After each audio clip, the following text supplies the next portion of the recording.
Here in 2024, diversity, inclusion, and equity have become big buzzwords in society and in Hollywood in particular.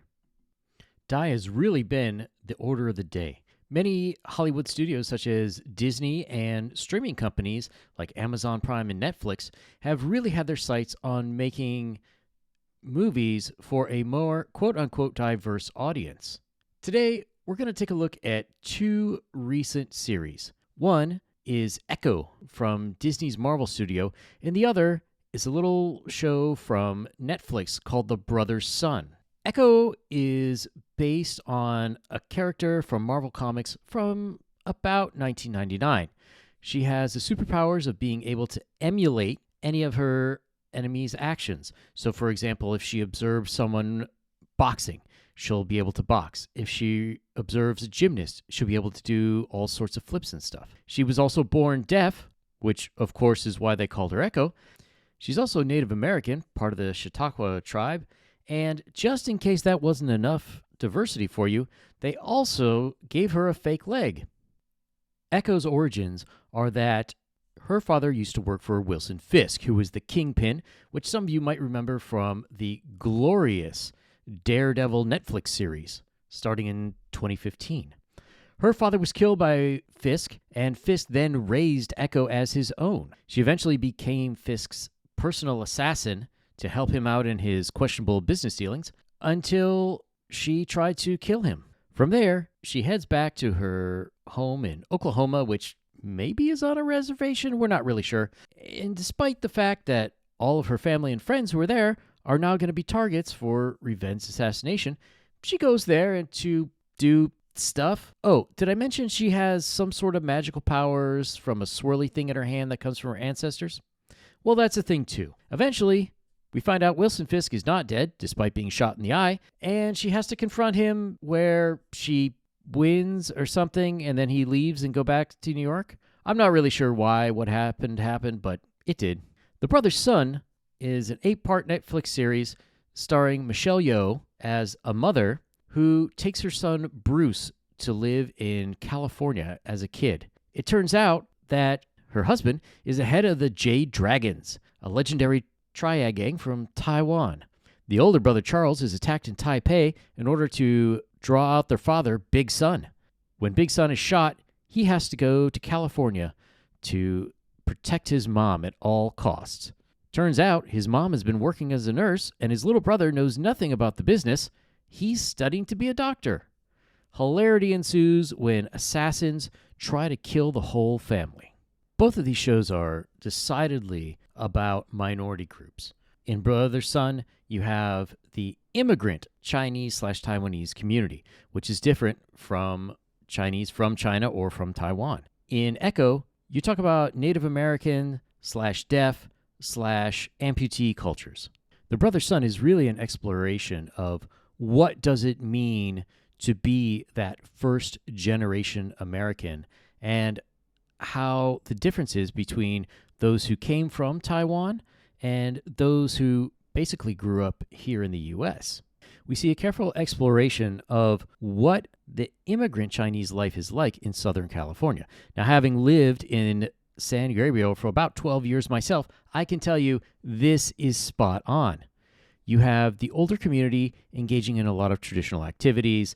The mother goes to play mahjong all the time, looking for the best quality tea, giving different fruits, different gifts as a form of guanxi. Guanxi is sort of like networking, or better translation would be obligations, your obligations to other people and to the community at whole. We also see a lot of pressure that's put on these kids who were either born here or perhaps came to the U.S. when they were young. Now, this not only runs through the Chinese community, but we also see some examples of it in the Korean community as well. In Echo, on the other hand, we don't really see that much. We see that there's a powwow, and I guess they sometimes wear native costumes. Now, there's a story about where the Chautauquan people came from, and something about another world, and they came through a pool or something and ended up here and turned from clay to people. I don't know. It was really confusing. And I'm not sure if that's real or if that was something just made up for the show. The problem is, none of that really connects me to them. It doesn't give me a sense of wonder. It doesn't give me an insight to how they live their daily lives. So, for the most part, in Echo, her Native American identity is just a fancy dress.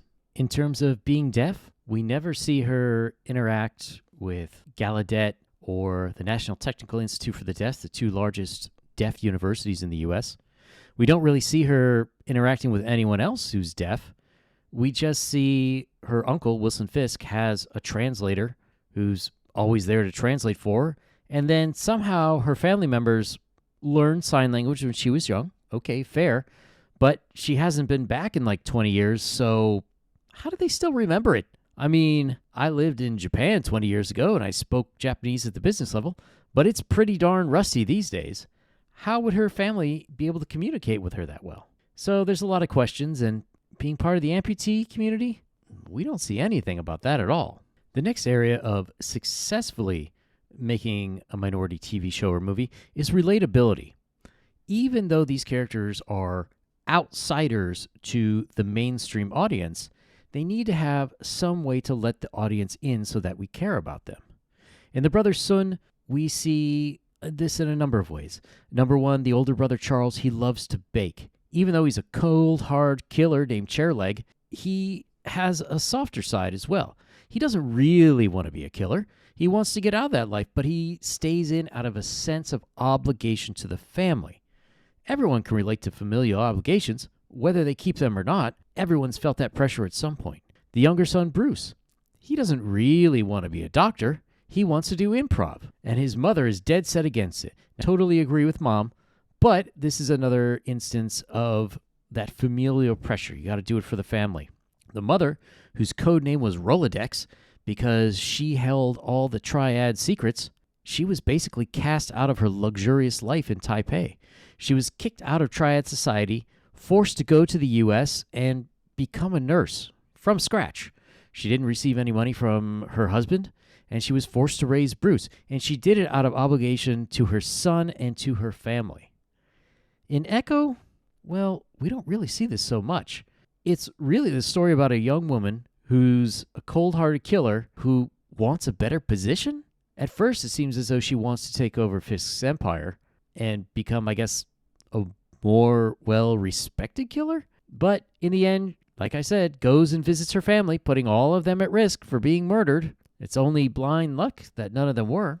And the third way is by making ethnic differences meaningful. In Echo, we don't really get much of that at all. The end fight scene was at a powwow where nobody else seemed to notice what was going on, only Echo and her family. Didn't do anything. There was a woodpecker that was somehow maybe the spirit of her mom, because her mom put magic juice in a woodpecker to make it be alive again or something. I don't know. It was really confusing. Nothing about deaf culture, amputee culture, or at least Chautauquan Indian, if not Native American people in general, were really used to any advantage. Let's contrast this to Brother Sun, where ethnic differences are part of the plot. There's one point where the mother goes to her mahjong group. Mahjong is kind of like poker, but played with domino tiles. And she goes to her group, which is a bunch of old ladies. This is very Chinese. Mahjong is recognizably Chinese, almost laughably so. But she goes there because it's a network of gossipy old women who she can then get the information that she needs to find the person she's looking for. Then there's also the matter of gift giving.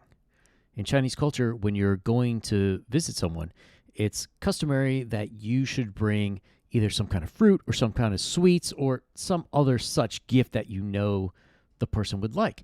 It's a matter of showing them respect. And they use this in the series all the time. They have to contact other heads of the triad. So the mother goes and she brings them gifts.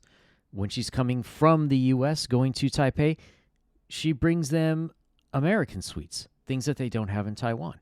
In the U.S., she'll bring traditional Chinese stuff. And this is also shown to have a sign of disrespect when the mother is quote-unquote captured and the people who capture her give her Lipton tea bags in a teapot, which is the ultimate finger for a traditional Asian person. So were these shows any good? Echo, to be honest, it wasn't as bad as a lot of people thought. The fight scenes were okay, especially for a Marvel TV show, but it really lacked any depth. It was kind of like eating rice cakes. Yeah, you're getting some sustenance, putting some food in your body, but it's tasteless and bland. The Brother Sun, on the other hand, was quite exciting. The fight scenes were okay. It wasn't as good as something like Wu Assassins, and to be honest, it seems like Charles, who's supposed to be the badass, doesn't actually know how to fight in real life, but they got a stunt double. They made it look all right. Overall, Brother Sun is an intelligent story about an immigrant family dealing with being in a crime family as well. It's a lot of fun, and that one, I'm looking for the next season. So thanks everyone for coming by. The 3 keys to making a TV show or movie about minorities and having it be good. 1, the ethnicity needs to be more than window dressing. It needs to be fundamental to the characters. 2, you have to give the audience who is foreign to this culture a way in, and that's by humanizing the characters. Take time to make them likable. And number 3, the ethnic choices that you do make, they can be stereotypical, but they have to be meaning in some way to the story. So thanks a lot, everyone. We'll be seeing you real soon. Announcement about my 5th edition D&D campaign guide, Empire of the Undying Sun, coming soon. If you would, please click like, subscribe to the channel, and I'll see you all soon.